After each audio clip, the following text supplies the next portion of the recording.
యేసు ప్రభు వారి యొక్క మనసు, ఆయన యొక్క స్వభావం తెలుసుకునే ఈ ప్రయత్నంలో ఆయన జీవితంలో ఎంతో ప్రాముఖ్యంగా చివరి క్షణంలో ఆయన మాట్లాడిన 7 మాటల్లో మొదటి మాట, ఆ మొదటి మాట ఏంటో తెలుసా అండి? తండ్రి, వీరేమి చేయుచున్నారో వీరు ఎరుగరు గనక వీరిని క్షమించమని తండ్రికి ప్రార్థించుట.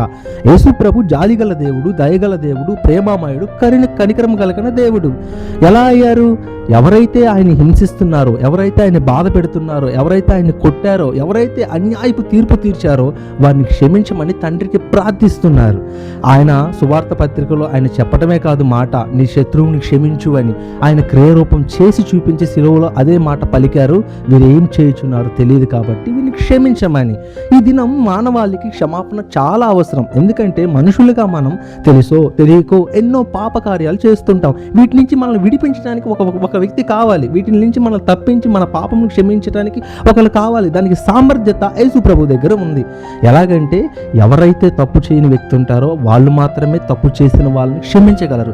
యేసు ప్రభువులో ఏ తప్పు లేదు, ఆయన మాత్రమే క్షమించగలడు. ఈ దినం నువ్వు ఎటువంటి పరిస్థితిలో గుండా వెళ్తున్నావో నీకు మాత్రమే తెలుసు. కానీ దేవుణ్ణి క్షమించు అని అడిగితే ఆయన నిన్ను క్షమించి మరొక జీవితానికి ఇవ్వడానికి ఆయన సిద్ధంగా ఉన్నాడు. మరి అడగటానికి నువ్వు సిద్ధంగా ఉన్నావా? దేవుని యొక్క క్షమాపణ, దేవుని యొక్క కృప మనందరికీ తోడై ఉండును గాక. మరొక మాటలో మరొక రోజు కలుసుకుందాం. వీడియోని షేర్ చేయండి, లైక్ చేయండి, సబ్స్క్రైబ్ చేయండి. Thank you.